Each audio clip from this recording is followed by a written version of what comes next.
tu dois comprendre en fait que tu n'es pas n'importe qui, que tu es la solution exacte à quelqu'un.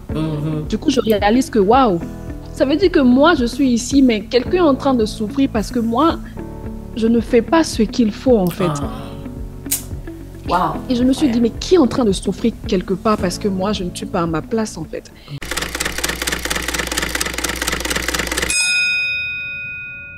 Bonjour Shalom, Sorel. shalom. Shalom, Comment te Mariam. portes-tu? Oh, c'est une belle journée.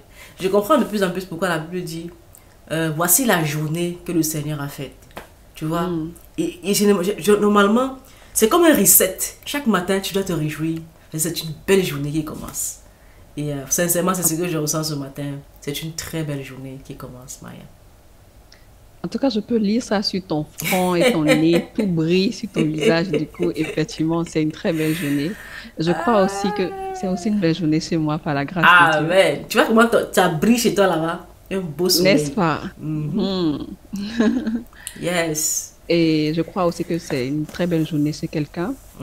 Et justement, c'est parce que c'est une belle journée qu'il y a un beau sujet Amen. qui, en tout cas de mon côté, rend la journée encore plus radieuse. C'est le boost numéro 2 de cette année. Ah, Sorel, elle est à jour. Il y a un bon frère qui m'a fait du bien, donc. Merci Sois beaucoup. béni, le frère. Il est te bénisse. Le frère qui se déplace avec 6 boosts à la fois. Non, c'est Ange Michel. Big up là-bas chez toi. Que toi béni, Ange Michel. Si vous connaissez Ange Michel, appelez-le. Il a beaucoup de boosts à l'heure. Il marche avec les boosts dans son sac. Donc si tu le vois quelque part, cherche dans le sac. Coincez-le. Il se déplace avec la bibliothèque du Père. Ah, ça c'est un bon fils. Soyez béni, le frère. Amen. Alors, donc le boost numéro 2 de l'année 2025, Sorel, toi qui as la primeur, tu as le livre, il est tout vert, tout beau, la Il est couleur de la tellement nature. beau. Je te promets. Toi qui l'as touché, qui l'as palpé, toi qui as été intime avec le livre de l'intimité. Moi, je l'ai eu dans mon téléphone, donc c'est pas la même chose, tu vois. Qu'est-ce que tu as reçu ce mois? Qu'est-ce que tu as pour nous? Qu'as-tu mangé, Sorel? Il y a tellement à manger. Tu vois, c'est un peu comme tu vois, comme tu as les fruits de saison là. Il y a tellement de fruits de saison. Tu prends la mangue, après tu prends la fraise, après tu prends la pomme. Et tout est savoureux. C'est un peu comme ça que chaque journée est dans ce livre. Ça veut dire que chaque journée est un fruit de saison. Et quand il parle de ça, c'est la saison de ta vie. C'est-à-dire en ce moment précis, ce que tu es en train de vivre là. En fait, j'ai envie de dire qu'il faut apprendre à faire attention au temps et aux circonstances dans lesquelles nous sommes. Et quand tu prends le boost pour le lire, fais attention à ce que tu lis. Ne lis pas comme un roman. Tu peux lire comme un roman, il n'y a pas de souci. Hein. Mais si tu fais attention, moi je prenais des notes, je disais, ok, tel. Et quand je lis, je me rends compte que les questions que je pose au Seigneur là, les réponses sont dans le boost. Et vous savez que je dis que ce sont les fruits des autres. Chaque journée donne quelque chose. Vous savez que je ne sais pas comment on va faire pour choisir quel jour est-ce qu'on va développer. Parce que tous les jours sont puissants. Regarde. Puissant. Amen. Yes, madame, tu es speechless. Oui, je sais. J'aime bien l'analogie quand tu expliques, quand tu nous dis qu'en fait, c'est des fruits par saison. Et que tu la ramènes en fait par jour. En fait, quand tu dis les fruits par saison, moi, en même temps, je pouvais penser à des saisons lointaines. Genre, tu vois, les fruits par saison, c'est peut-être tous les 2 mois, tous les 3 mois, tu vois. Et quand tu ramènes ça par jour, ça a fait en même temps, ça a tourné en même temps dans ma tête. Je fais, non, la saison n'est pas aussi longue qu'on pense. Mais chaque journée, en fait, peut être différente. En fait, chaque jour peut apporter une nouvelle saveur. Chaque jour peut t'apporter de nouvelles grâces, en fait. Oui, donc, c'est ça. ton lundi ne sera pas ton mardi ne sera pas ton mercredi. Il y a plusieurs saveurs et ça m'a fait du bien d'entendre ça. Genre, en fait, tu as raison. Je peux rire aujourd'hui et demain rire encore plus fort et après demain rire encore plus fort. Absolument. Le Seigneur peut aller de gloire en gloire. Absolument, Maria. Je vais juste ajouter quelque chose dessus si tu me permets. En fait, si tu regardes même bien, qui a besoin d'un fruit pendant 2 mois, en fait? Nous tous, on sait que l'homme, en fait, l'être humain se lasse très vite.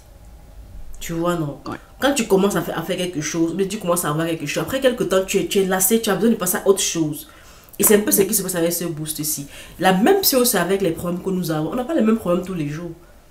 En ce moment, tu peux me faire une liste de 10 problèmes que tu as. Tu n'as pas le même problème tu peux avoir un problème qui persiste pendant un certain temps, mais il y a d'autres problèmes qui s'ajoutent.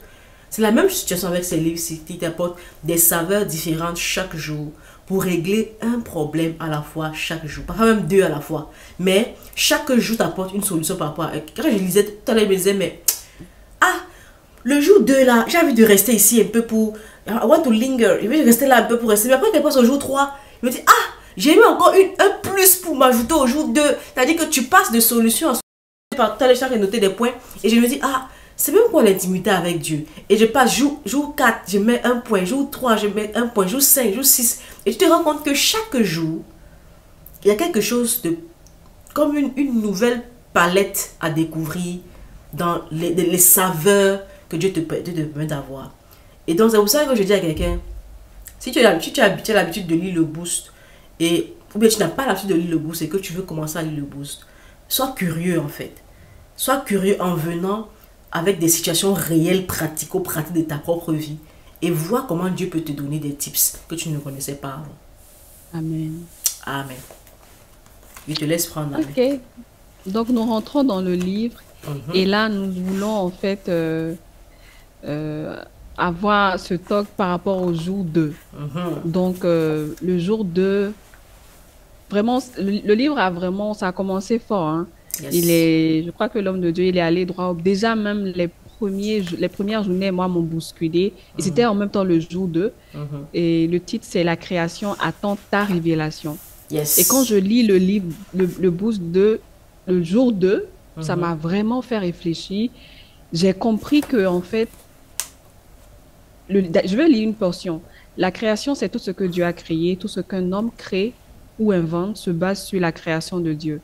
Cependant, la Bible dit que la création soupire, c'est-à-dire qu'elle souffre. Le corps humain, qui est aussi une création de Dieu, souffre de toutes sortes de maladies telles que la malaria, le diabète, le cancer, le sida, etc. Ça, on sait. On sait que nous souffrons, on sait que nous avons des challenges, on sait qu'il y a le chômage, tu as des challenges, tu travailles des situations, par exemple, tu as besoin d'un prêt, tu as besoin de la santé, tu as besoin de quelque chose de nouveau, tu as besoin de passer dans une nouvelle... Tu as un besoin, tu vois. Et c'est pour ça que tous les jours, tu sors. Mais quand je lis, en fait, que le pasteur me dit, tu vois, le besoin de quelqu'un, la guerre qui est actuellement, par exemple, en RDC, simplement, il me dit, en fait, que c'est parce que quelqu'un n'est pas à sa place. Oh. Je fais... C'est deep. Il fait, c'est parce que quelqu'un n'est pas à sa place. Moi, je me dis, mais Seigneur, s'il y a la guerre, normalement, c'est toi qui dois gérer. En fait, nous, on va prier et puis tu vas faire qu'on sera en paix et tout.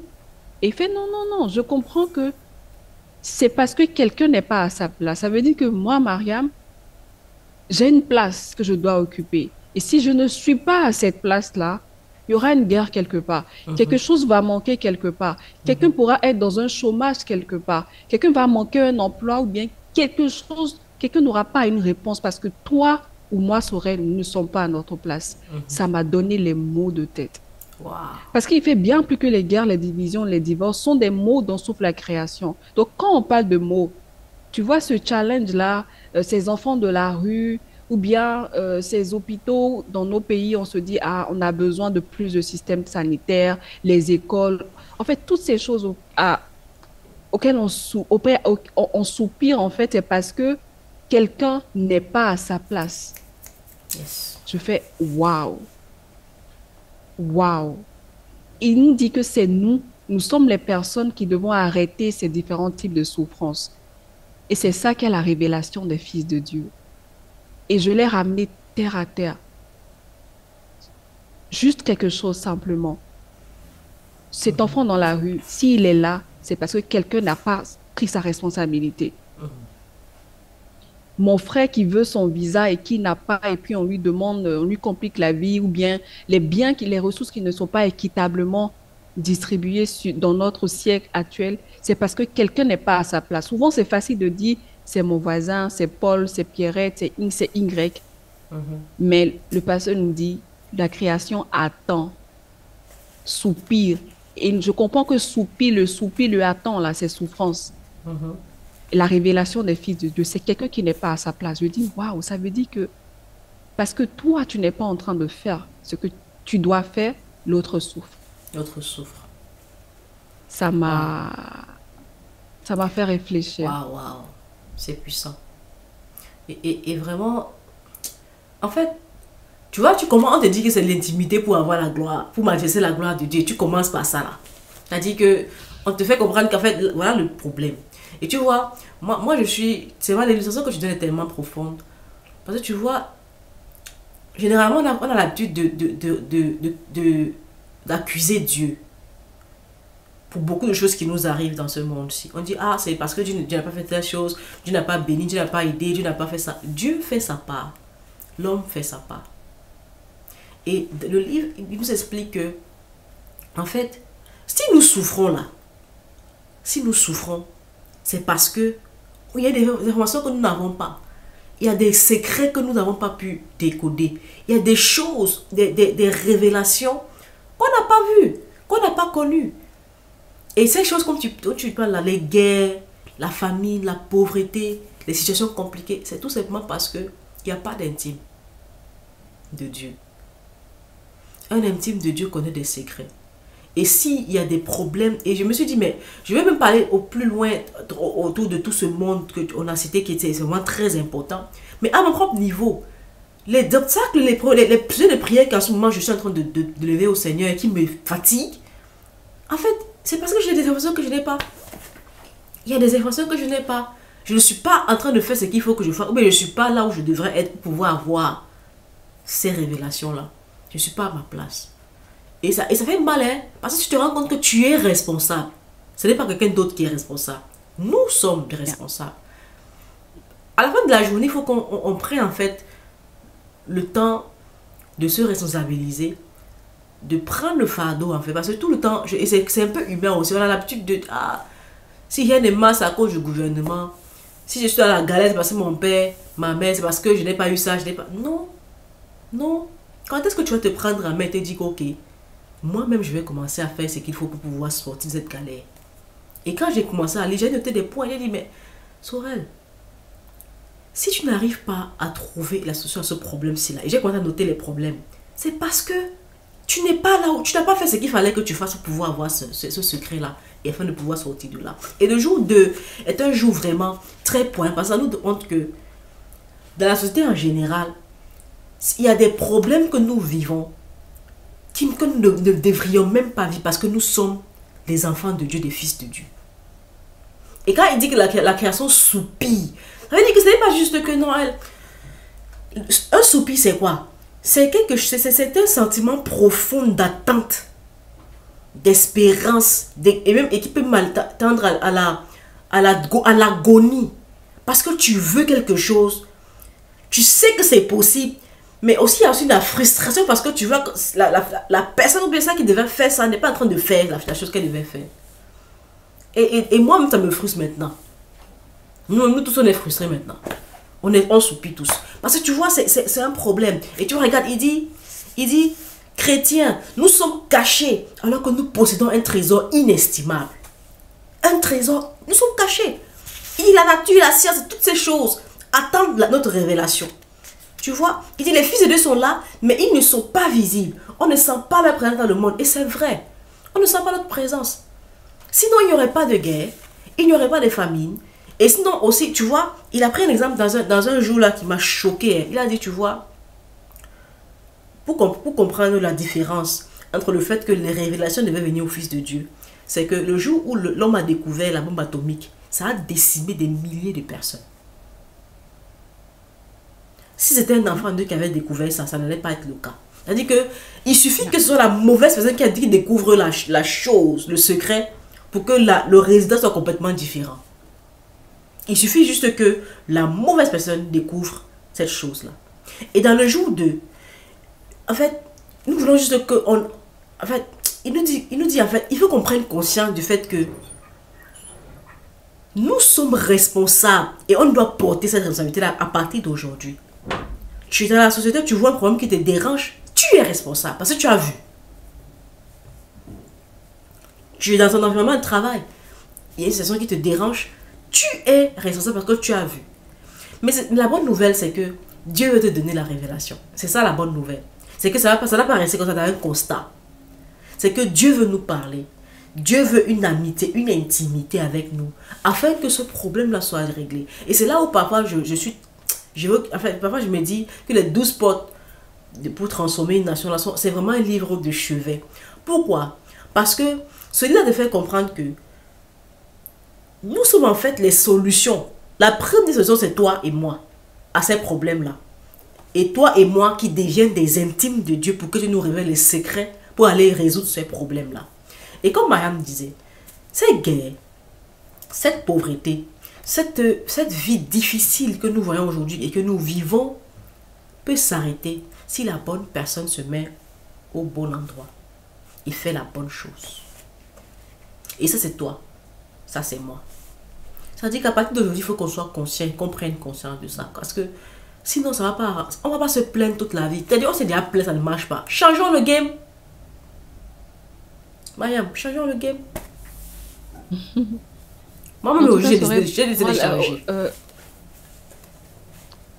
Les premières journées, pour moi, en fait, c'était des remises de questions. Remises en question. J'ai vraiment fait mon introspection parce que j'avais vraiment jamais réalisé ainsi. En fait, les questions que je me posais, que je posais au Saint-Esprit, c'est Seigneur, en fait, il y a quel problème actuellement que des gens sont en train de subir parce que moi, je ne suis pas à ma place? Aïe, Mariam, c'est une question que Qu'est-ce vraiment... que quelqu'un, en fait, parce que s'il y a une guerre quelque part, et puis c'est parce que quelqu'un ne sait pas, qui n'a pas joué son rôle, je me suis dit, à la fin de la journée, le pasteur nous dit en fait que tu dois comprendre en fait que tu n'es pas n'importe qui, que tu es la solution exacte à quelqu'un. Du coup, je réalise que waouh, ça veut dire que moi, je suis ici, mais quelqu'un est en train de souffrir parce que moi, je ne fais pas ce qu'il faut en fait. Wow. Et je me suis dit, mais qui est en train de souffrir quelque part parce que moi, je ne suis pas à ma place en fait. Mais c'est le genre de questions que je ne peux pas répondre. C'est le genre de questions où je dois venir en fait demander au Seigneur. Et le pasteur nous rappelle que la vérité se trouve en nous. Ça veut dire que toi et moi, on se dit, ah, peut-être qu'on n'est pas à la place, peut-être qu'on n'a pas les relations, mais qu'on n'a pas les capacités. On n'a pas besoin même d'avoir les relations. On n'a pas à chercher à avoir les capacités. La seule chose qu'on doit d'abord comprendre, en fait, c'est que nous sommes la solution. Amen. On ne te demande pas de donner la solution, en fait. Il faut d'abord comprendre que tu es la solution. Maintenant, pour connaître cette solution-là, parce que cette nouvelle connaissance, parce qu'on a dit la création soupire après la révélation, et la révélation est une nouvelle connaissance. Cette nouvelle connaissance, grâce à laquelle tu peux sauver quelqu'un de son challenge, c'est Dieu qui va te la donner. Maintenant, le processus pour avoir cette relation, pour avoir cette connaissance, le trait d'union, en fait, c'est l'intimité. Il faut se rapprocher de Dieu.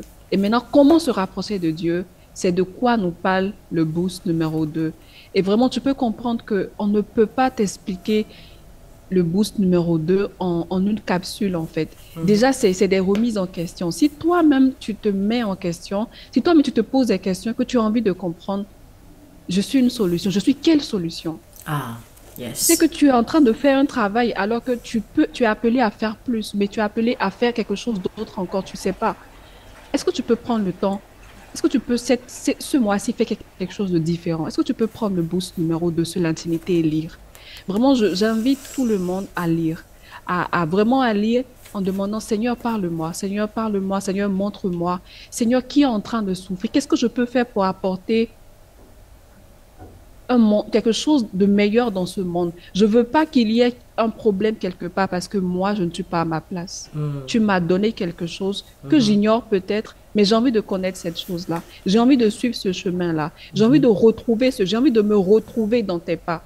Seigneur, j'ai envie de me retrouver au travers de toi. Je veux recevoir les problèmes de l'humanité, les solutions de l'humanité. Finalement, l'être humain n'est pas là simplement pour orner la terre.